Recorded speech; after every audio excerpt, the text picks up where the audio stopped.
I stared at Ethan, the new guy from Blue Peak Consulting, his charming smile already irking me. Riley. So, you're the new golden boy from Blue Peak? He chuckled, unfazed. Something like that. And you are? The person who's going to make sure you don't mess everything up. I shot back, my tone clipped. Dovetail Solutions prided itself on its family-like atmosphere, but with our recent merger with Blue Peak, I knew there'd be friction. Ethan's breezy confidence set my teeth on edge. This place was my home turf. Over the next few months, Ethan and I worked closely on several high-stakes projects. His broad, innovative ideas often clashed with my meticulous, detail-oriented approach. Heated discussions turned into long nights poring over reports, fueled by greasy takeout and shared stories of our upbringings. Gradually, begrudging respect seeped in. Ethan's charisma was undeniable, and I found myself drawn to his relentless optimism. Our professional partnership evolved into something deeper, a bond forged through the trenches of corporate warfare. 2 years later, we married in a small, intimate ceremony. As my career soared and I became a senior director, Ethan remained a manager. Tension simmered beneath the surface. People see me, and they see your husband. Not Ethan the manager, just Mr. Riley. He grumbled one night over takeout containers littering our living room. I squeezed his hand, trying to reassure him. This is our success, Ethan. We're a team, remember? But cracks were already forming in our once unshakable partnership. I should have seen the signs earlier, but I was too blinded by Ethan's charm. The late nights at the office took a toll, not just on our workload, but on our relationship. We grew closer, sharing stories over greasy burgers and fries, laughing at inside jokes no one else understood. You know, you're not so bad, Riley, Ethan said one night. His tie loosened as we pored over financial projections. For someone so uptight, that is. I rolled my eyes, trying to hide my smile. And you're not as insufferable as I thought. That was our dynamic, constant back and forth, challenging each other at every turn. But there was an undeniable chemistry, a spark that kept us going late into the night, but fueled by ambition and maybe something more. It wasn't until our first major account review that the cracks began to show. Ethan stumbled through his portion of the presentation, glossing over crucial details I'd drilled into him. If I may, I interjected smoothly, our strategy also includes adaptive risk management and real-time analytics to mitigate. You just can't resist taking over, can you? Ethan snapped, his cheeks flushed. I recoiled, stunned by his outburst in front of the client. But I powered through, deftly addressing their concerns while subtly undermining Ethan's credibility. After that day, something shifted between us. The late nights grew tenser, our banter edgier. I started noticing little things, assignments being reassigned without my knowledge, my performance metrics dipping inexplicably. Ethan, why is our workload so uneven lately? I asked one evening as we worked late, yet again. It's like you're offloading everything onto me. He shrugged, not meeting my gaze. We're a team, right? What's mine is yours. But I knew there was more to it, so I started digging, combing through reports and client feedback. And what I found made my blood run cold. A systematic pattern of my top clients being redirected to Ethan's accounts. The evidence was damning, emails with my forged signature, spreadsheets manipulated to boost his numbers at my expense. I confronted him, anger and hurt swirling within me. Explain this, I demanded, slamming the stack of documents on his desk. Why are my clients suddenly being assigned to your team without my consent? Ethan's face paled, but he quickly regained his composure. You're imagining things, Riley. Maybe you just can't keep up. His words cut deep, but I was done playing games. I gathered every shred of proof, determined to expose his deceit once and for all. If Ethan wanted to play dirty, I'd make sure he paid the price. Despite the mounting evidence of Ethan's betrayal, I tried to salvage our relationship. Maybe it was denial or foolish hope that the man I'd fallen for was still in there somewhere. But I refused to give up without a fight. We went to counseling, where I laid everything out, the forged documents, the reassigned clients, the plummeting metrics.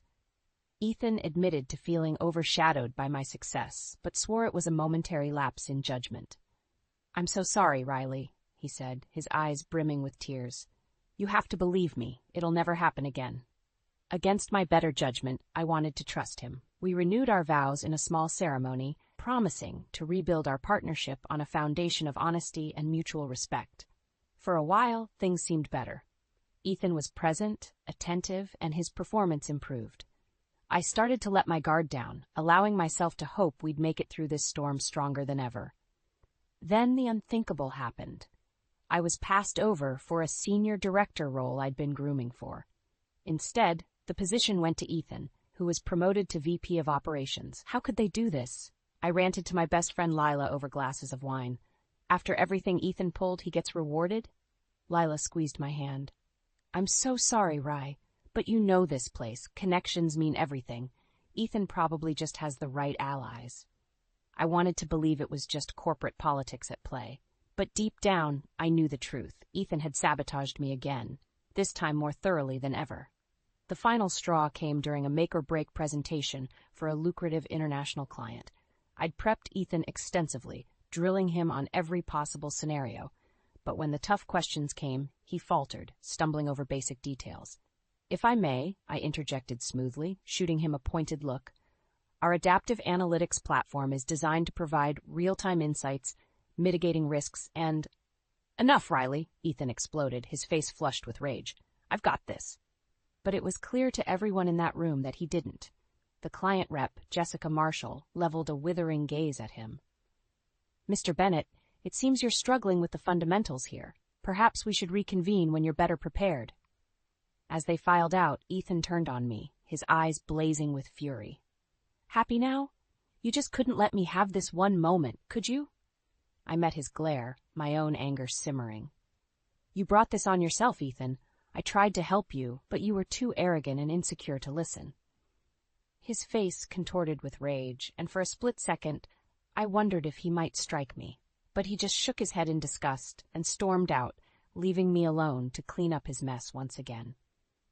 After the disastrous presentation, things only got worse between Ethan and me.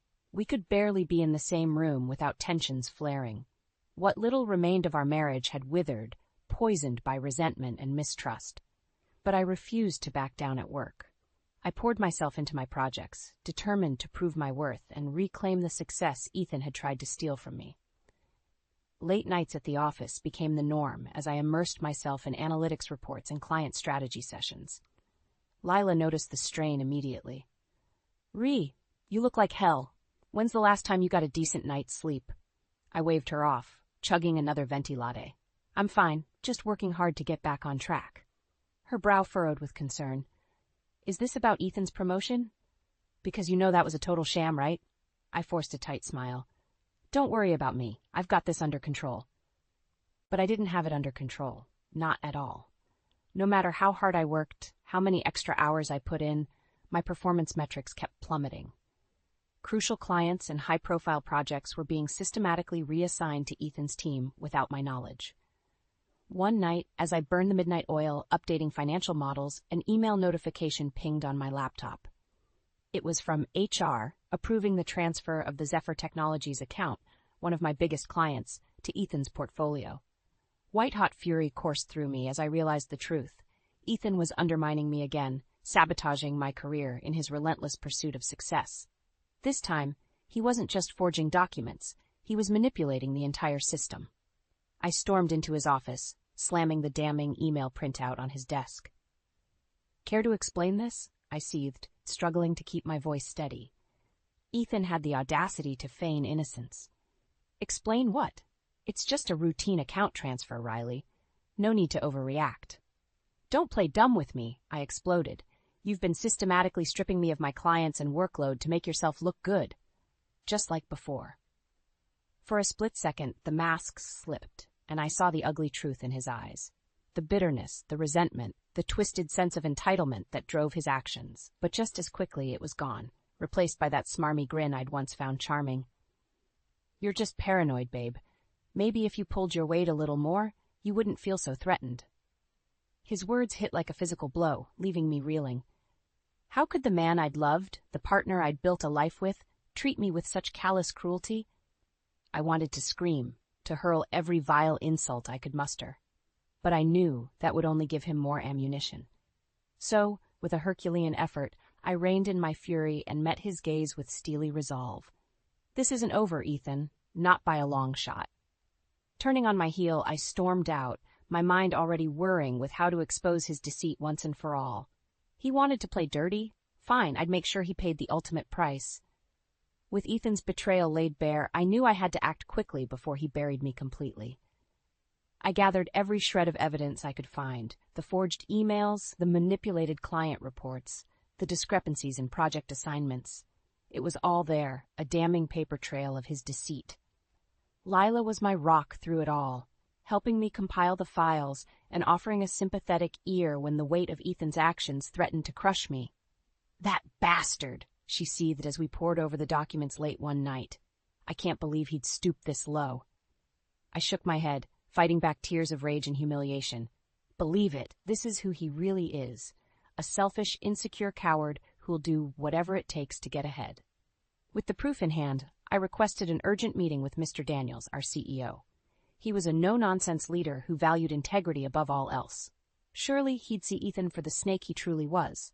The day of the meeting, I barely slept, running through my presentation over and over. I had to get this right. My entire career was on the line. When I finally stood before Mr. Daniels, the weight of the moment nearly crushed me, but I pushed through, methodically laying out the evidence, pointing out each discrepancy, each forged signature, each reassigned client that had crippled my performance. To his credit, Mr. Daniels listened intently, his expression growing more grave with every revelation.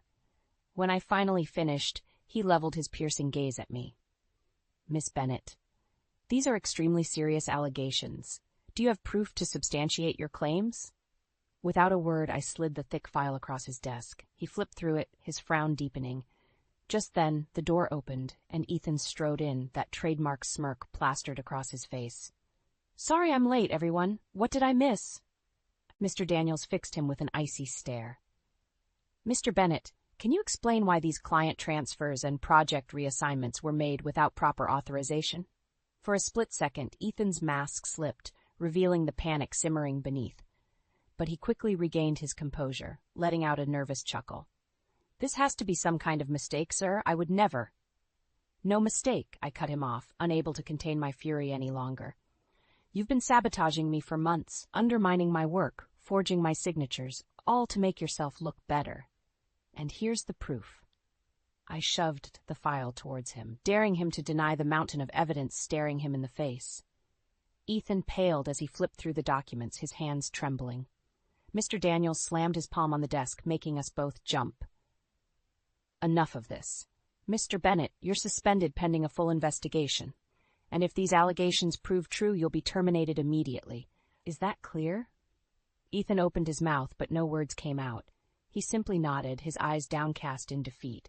As he slunk out of the office, I finally allowed myself a small, grim smile. The tides had turned, and Ethan was about to learn a brutal lesson about the price of betrayal. With Ethan suspended pending investigation, I thought I'd finally get some relief. But the storm was far from over. If anything, it was just the calm before the real tempest hit. Despite the damning evidence against him, Ethan still clung to his delusions of grandeur. He swanned around the office like nothing had happened, shooting me smug grins whenever our paths crossed. "Don't get too comfortable, Riley," he sneered one day as we passed in the hallway. "This is just a minor setback." I fought the urge to slap that arrogant smirk right off his face. "Keep telling yourself that, Ethan. The truth always comes out in the end." His eyes narrowed, but he didn't respond, just brushed past me with that infuriating swagger of his. I could practically feel his disdain radiating off him in waves. A part of me hoped he was right, that this was all just a big misunderstanding, and the man I'd once loved was still in there somewhere. But the larger, more pragmatic part knew better. Ethan was rotten to the core, a malignant narcissist who saw me as nothing more than an obstacle to be crushed. The real test came a few weeks later when we were scheduled to pitch a major international client. It was a make-or-break deal, one that could secure our firm's future for years to come. Naturally, Ethan insisted on leading the presentation, despite being under investigation. "This is my account, Riley," he said, puffing out his chest. "I've been prepping the team for months. You'd only get in the way." I wanted to protest, to point out how he'd fumbled the last major client meeting. But Mr. Daniels had made it clear, We needed to put on a united front, at least until the investigation concluded.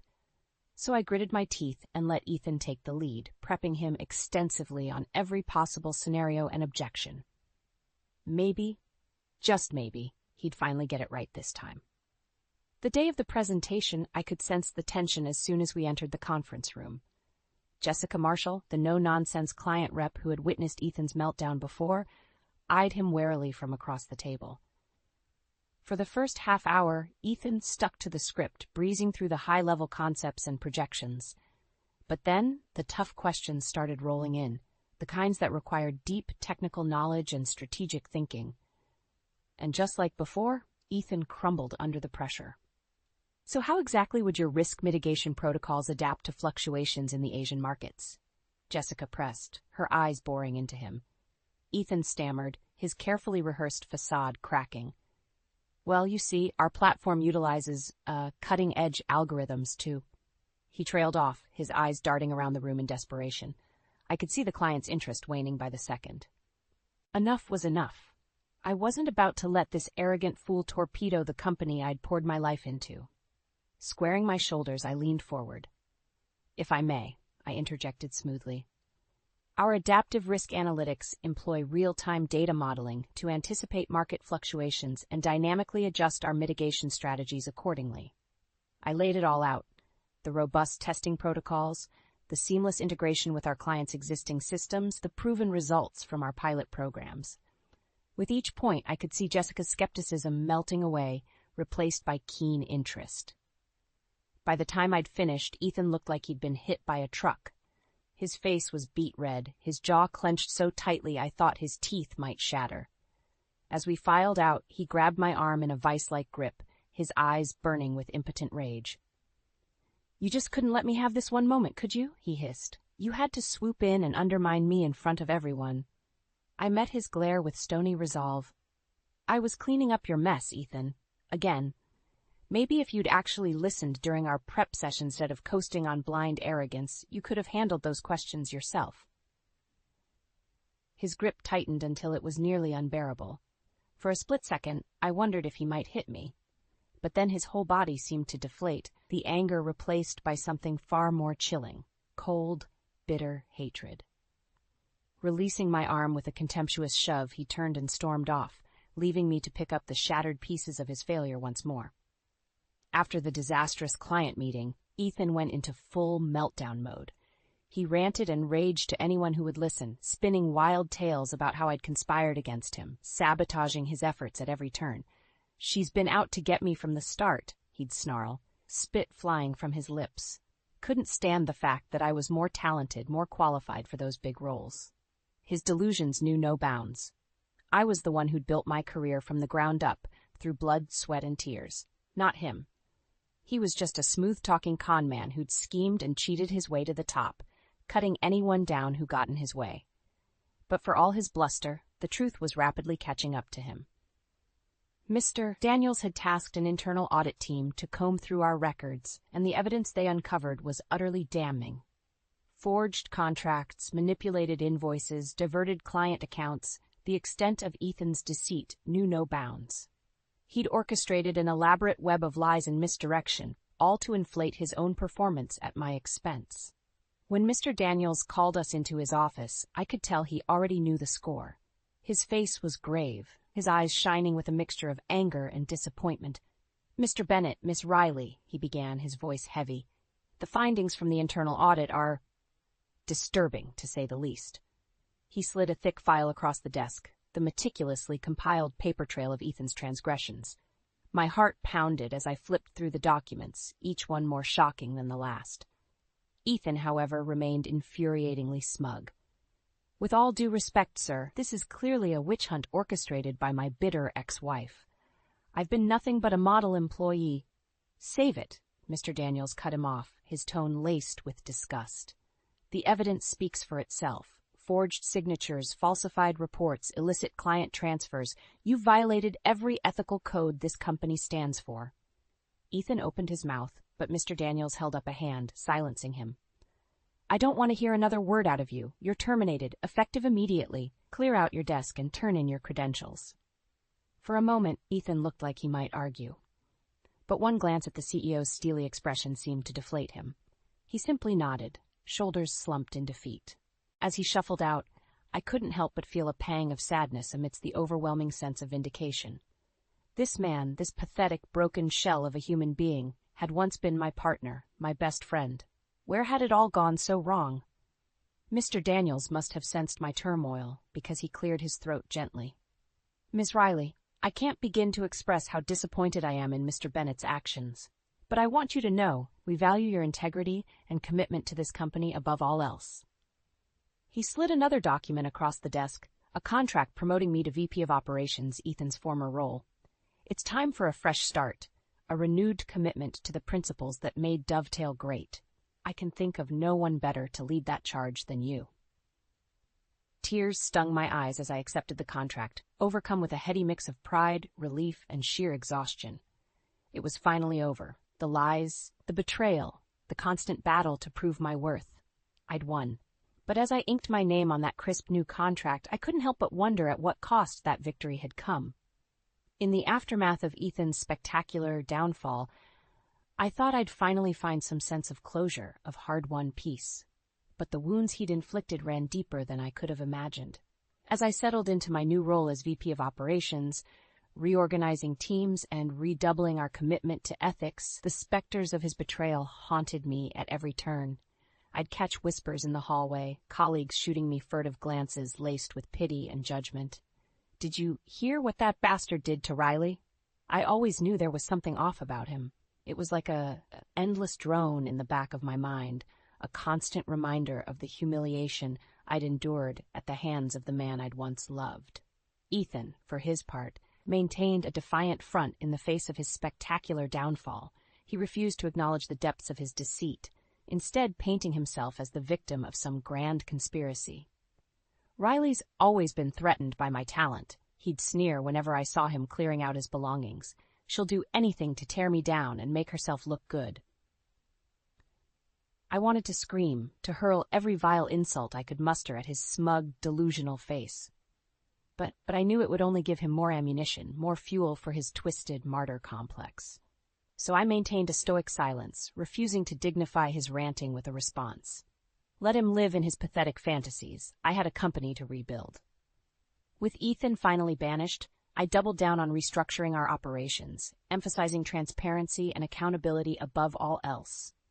Gone were the shady backroom deals and cronyism that had enabled his rise to power. One by one, I assembled a new leadership team comprised of talented, principled individuals committed to restoring Dovetail's former glory. It was grueling work, long hours spent poring over organizational charts and performance metrics. Lila was my rock through it all, celebrating each minor victory with takeout and cheap wine in my makeshift office bedroom. "You're doing amazing, Rye," she'd say, squeezing my hand.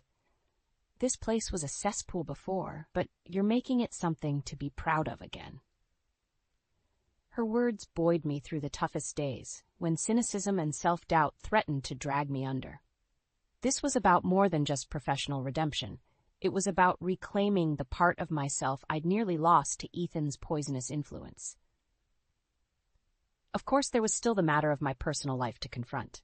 Ethan and I had been more than just colleagues. We'd built a life, a future together that now lay in ashes.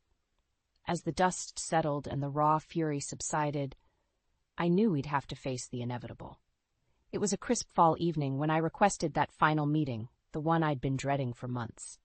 Ethan swept into the sterile conference room, his cockiness dimmed but that infuriating smirk still firmly in place. "Well, well, if it isn't the conquering hero herself," he sneered as I entered.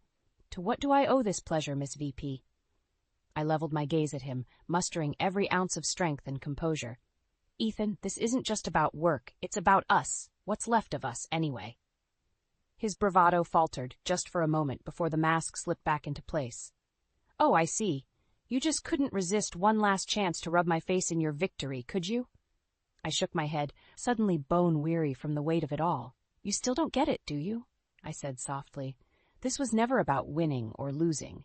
It was about trust, Ethan, and after everything you've done, that trust is broken beyond repair." For a fleeting instant, I saw a flicker of something in his eyes, regret, maybe, or a glimmer of the man I'd once adored peeking through the ruins, but it was gone in a blink, smothered by that impenetrable veil of ego and denial. "Is that really what you think?" he muttered, unable to meet my gaze. "You know what? Don't answer that." With that, he turned and left, disappearing from my life as abruptly as he'd entered it all those years ago. And this time, I knew there would be no resurrection of the past, no rekindling of the love that had burned so bright before his betrayal snuffed it out. It was over, truly and finally over. And as I watched Ethan's retreating form, I felt an unexpected wave of sadness wash over me, not for what we'd lost, but for the man he could have been, the partner he should have been. But those regrets belonged to the past now. I had a future to build, one founded on the hard-won lessons born from his lies and manipulations. As I stepped back into the bustle of the office, my team's voices and laughter echoing through the halls, I felt a surge of pride and renewed purpose. This was my path, my redemption story, and I wasn't about to let Ethan Bennett's ghosts haunt me any longer. The cheery graduation music clashed with the pit in my stomach as I watched Derek chuck down yet another glass of cheap champagne. He grinned ear to ear, slurring drunken congratulations to our grandson Mason. Something was off about his jovial demeanor. As the reception wound down, I offered to take Mason home, silently dreading the drive back to Derek's house. The place still reeked of my daughter-in-law Jenna's perfume, the sickly sweet smell of fakery. Mason passed out in the back seat before we even left the parking lot. In the rearview mirror, I caught Derek sauntering up behind a group of his sleazy poker buddies, their laughter carrying across the windswept lot. "Can you believe that ditz finally did me a favor and took off?" Derek's words knocked the air from my lungs. "Just think of all the insurance money I'll rake in." The guys roared with laughter, pounding Derek's back like he'd just been crowned king. My hands gripped the wheel as flashes of memories assaulted me. Jenna's trembling smile barely concealing her silent tears, the scribbled note tucked in her journal hidden in the attic. "If you're reading this, Derek has finally gone too far."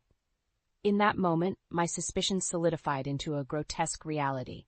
The monster I'd watched my daughter fall for, blinded by young lust and his empty promises, had somehow won. Jenna was gone, or worse, all for Derek's greed. The engine revved as I tore out of the lot, Mason jolting awake next to me. "Wow, Grandma, what's the rush?" I steadied my shaking voice, speaking the half-truth I'd been rehearsing for weeks. "Nothing, honey. I just really need to get home." That night, after tucking Mason into the guest room, I pulled out the secret box I'd been stashing in the attic ventilator. Jenna's meager collection of belongings, all that remained of my daughter-in-law's shattered life. Her tattered journal landed in my lap with a thud, my fingers tracing the indentation where her last words were scratched in frantic desperation. "If you're reading this, Derek has finally gone too far. Keep this safe, and keep an eye on Mason." The implications choked me. How long had she suspected Derek's malice? What hell had she been enduring while we all blissfully looked the other way? Hot tears streamed down my cheeks. No more. I swiped them away, my jaw clenching in resolve. Derek's monstrous arrogance had handed me all the evidence I needed. It was time to strike. Over the next few weeks, I watched Derek with hawkish scrutiny. His exuberant spending and boisterous laughter raised eyebrows all over town. New Italian suits, a sports car in cherry red, reservations at the ritziest steakhouses. Living it up since the deadweight ditched him, his vile friends would snicker over bourbon and cigars. I clenched my fists until my nails dug crescents into my palms. How dare he satirize Jenna's disappearance so brazenly? My sweet, gentle daughter-in-law who showered loves on Mason and showered me with hugs even after Derek's affair. Her words from our last lunch echoed in my mind. "I think he's up to something, Mom. I've found things, but I'm afraid if I pry, he'll lash out." I shuddered, realizing her disappearance may have saved her life. But from what exactly? I needed answers.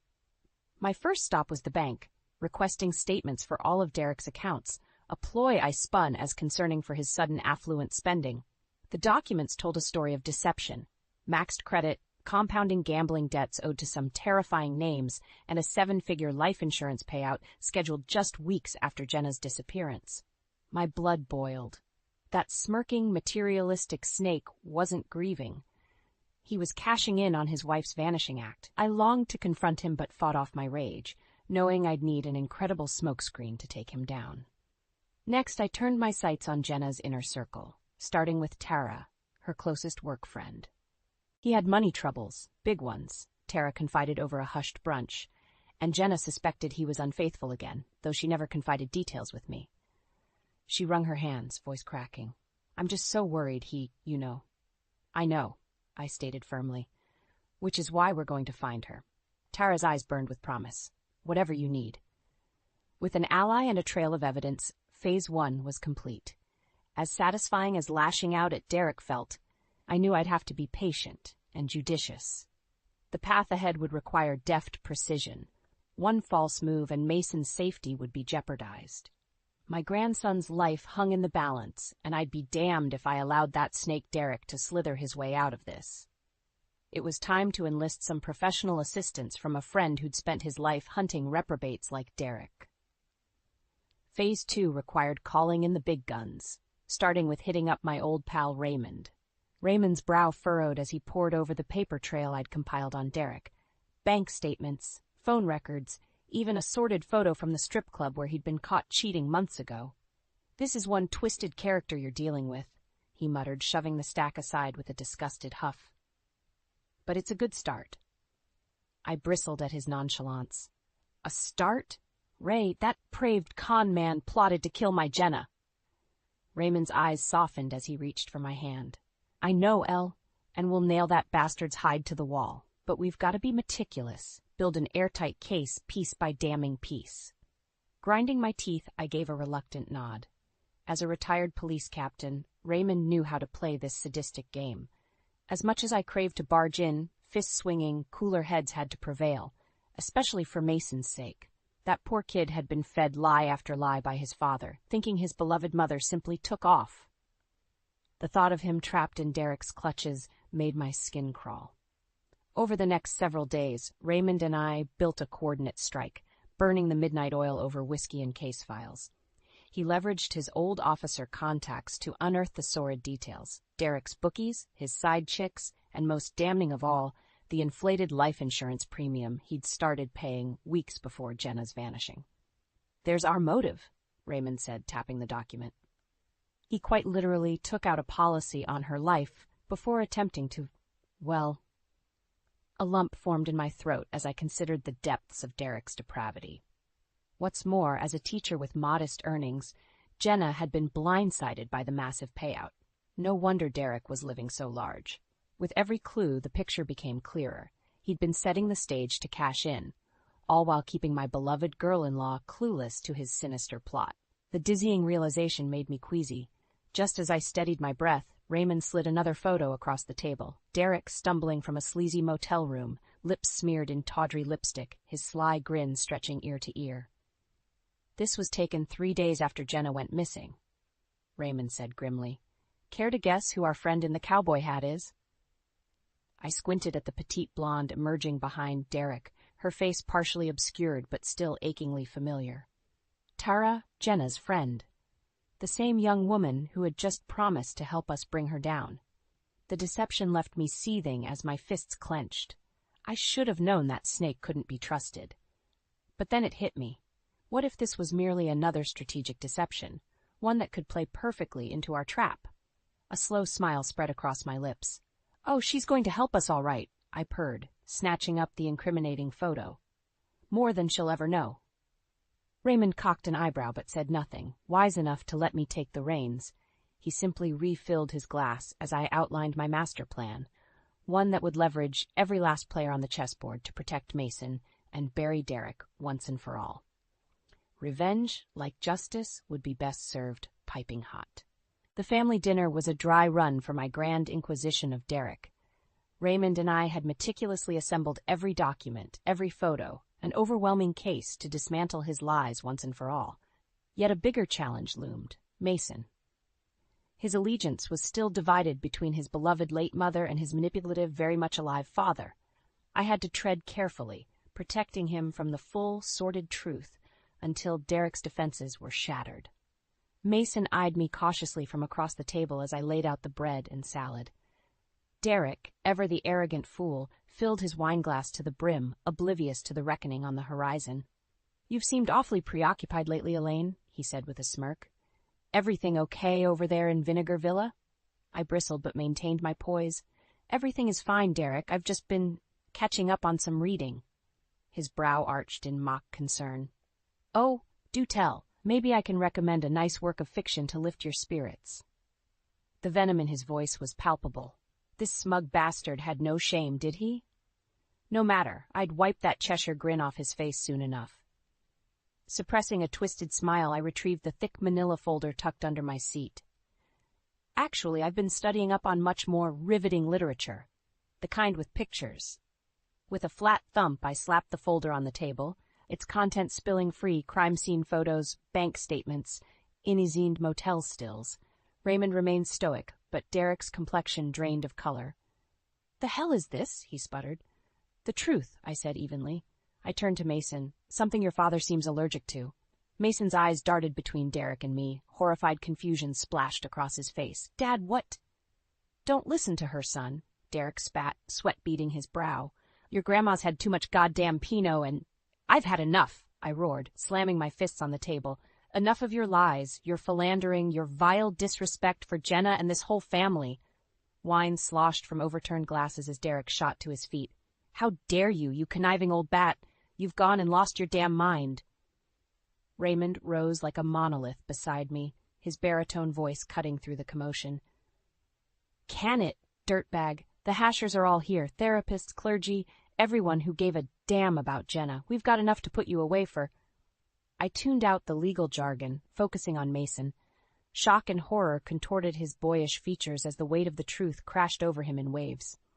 My heart ached to shield him from this pain, this ultimate betrayal. Tears streamed down his face as he turned to Derek. "Dad, what did you do?" Derek's face reddened. For an instant, I pitied the boy still clinging to his father's imaged nobility. Then reality struck in the form of Derek's chilling backhand. "You'll do as I say, you disrespectful little—" I moved on instinct, my elbow catching his ribs with a sickening crack before Raymond hauled him back. The beast's true colors raged to the fore, mercilessly unleashed on his only child. As Mason crumpled to the floor, I rushed to his side, pulling him close. He sobbed into my chest, so fragile, yet still clinging to hope. Hope that for once, truth would finally prevail over lies, and I would ensure it did, no matter how much carnage the gathering storm would leave in its wake. The aftermath of Derek's public meltdown was a blur. Mason refused to speak to or even look at his father, staying glued to my side like a terrified child. I didn't blame him. That ruthless slap had finally shattered the illusion of Derek's hollow paternal facade. As for Derek himself, he ricocheted between blustering threats and sniveling pleas as Raymond's cop buddies hauled him away on suspicion of domestic violence. Of course, it was merely the tip of the iceberg, but an important first step to strip away his freedom and his cockiness. "I want that smug prick to feel the walls closing in from every angle," Raymond assured me later that evening over straight whiskeys. We'd reassembled at his place to regroup, poring over the meticulously assembled case files and devising our multi-pronged attack strategy. With Derek safely tucked away, we could accelerate our efforts without him slithering free. "First order of business is protecting Mason," I said, jaw clenched. "He's not going anywhere near that snake again until the venom's been completely extracted." Raymond nodded grimly. "Agreed. We'll get emergency custody pushed through so he's fully in your care. Judges will side with us, especially after that sick display." "Good." I drained my glass, relishing the slow burn at the back of my throat. "Because the bastard crossed the final line when he struck that boy. Everything from here on out is scorched earth." For the next several hours, we assembled our chess pieces. Anonymous tips firing off to the police about Derek's illicit gambling, shady business dealings, and possible crimes against Jenna. A meticulous forensic audit to freeze every last penny of his assets, smokescreen transactions designed to panic him into revealing his hand. Finally, we formed the centerpiece, a meticulously planned sting operation to catch Derek red-handed in the midst of his next infidelity. This one to be captured on video and splashed across every social media feed in town. I grinned wolfishly. as Raymond outlined the tech specs. Special lenses and ultra-encrypted streaming links primed to broadcast Derek's lies and lechery to a hand-picked audience of influential friends, employers, anyone who could maximize his public flaming. He'll be so disgraced, so hamstrung by looming charges, that rolling over and confessing everything will be his only chance to try saving face. Raymond purred, clearly relishing the intricacies of our ornate takedown. I simply nodded, adrenaline thrumming through my veins as visions of Derek's unraveling danced before me. He deserved far worse than a fractured reputation or quelched finances. Budding Mason, my poor, innocent grandson, that unforgivable sin warranted the harshest karmic vengeance this life could serve, and I would be its sword of deliverance. Draining the last amber dregs from my glass, I turned to Raymond with a feral gleam. Let's make that bastard bleed. The sting was going off without a hitch. Tara had lured Derek to the seedy downtown motel with practiced precision, her coquettish texts and promises of fun speaking directly to his baser impulses. From my discreet staging point down the hall, I could hear the telltale sounds of Derek's arrival, his arrogant bravado greeting Tara, that familiar slithery tone that made my skin crawl. "Well, hello there, gorgeous. You're looking even tastier than those pictures you sent." Tara's flirtatious girlish giggle was practically theatrical. "You always were the charmer, Mr. Sullivan. Now why don't you come on inside and let me take care of you?" I had to commend her committed performance, especially knowing that less than 48 hours earlier, I'd strong-armed her into cooperating by showing the proof of her previous trysts with Derek. The fear in those big doe eyes told me all I needed to know. As Derek's oily chuckle faded behind the closed door, Raymond emerged from the shadows, holding up a tiny microchip between his fingers. "Cameras are hot and transmitting to our secure channel. Time to go live."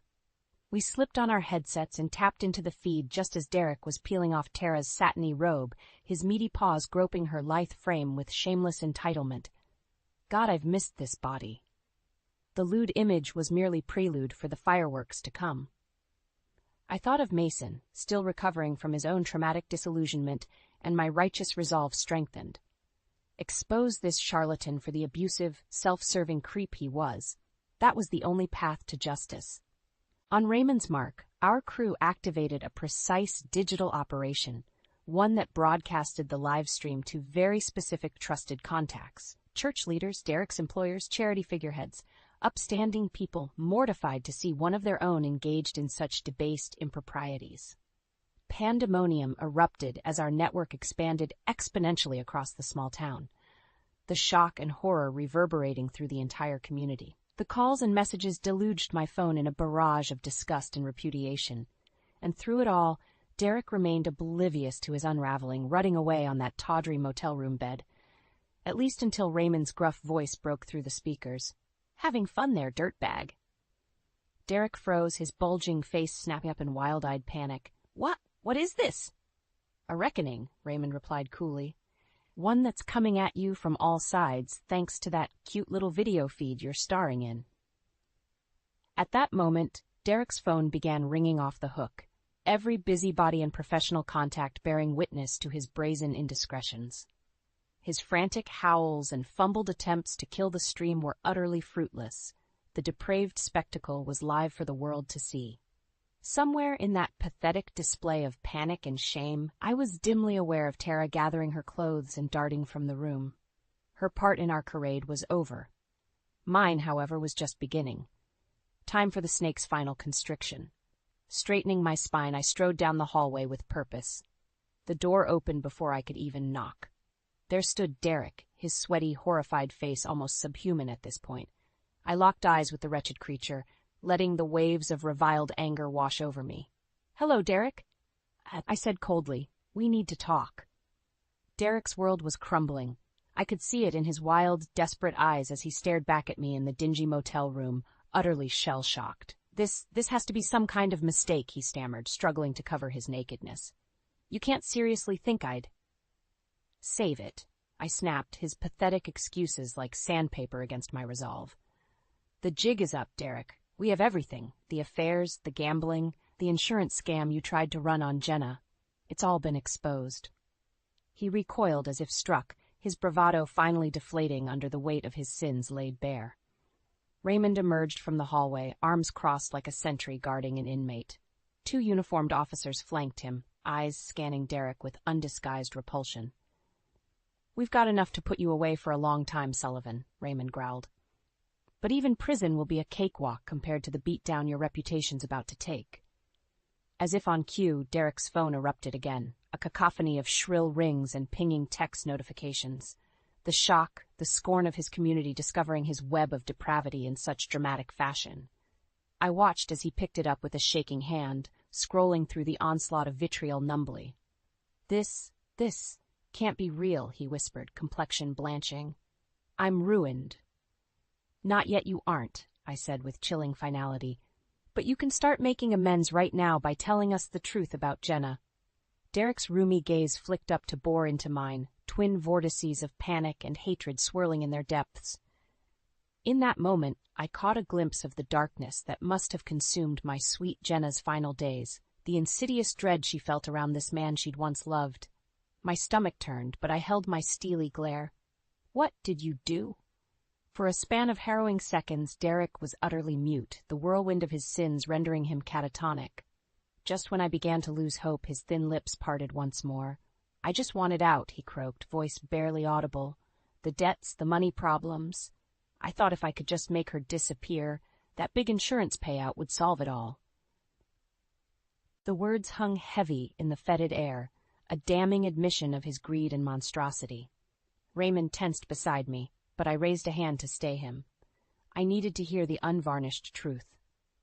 "But Jenna, she must have suspected something," Derek continued, his voice dropping to a guttural rasp. "I started clearing out the accounts, keeping her in the dark, anything to keep the payout intact after I took care of her. But she caught wind and bailed. Took off with nothing but a damn ringful of cash from her jewelry box." My heart clenched as hatred bubbled through me like acidic bile. This whole sordid nightmare, every agonizing uncertainty Jenna must have endured in those final weeks, all because her husband craved an easier life. I wanted to unleash a scream, a torrent of sadistic punches, anything to absolve this rage. But I stayed my hand, letting the icy silence eviscerate Derek's soul.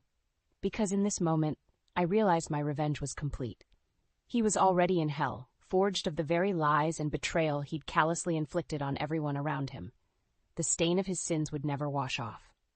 So as the police closed in, wrenching his arms behind his back, I simply watched in hollow triumph.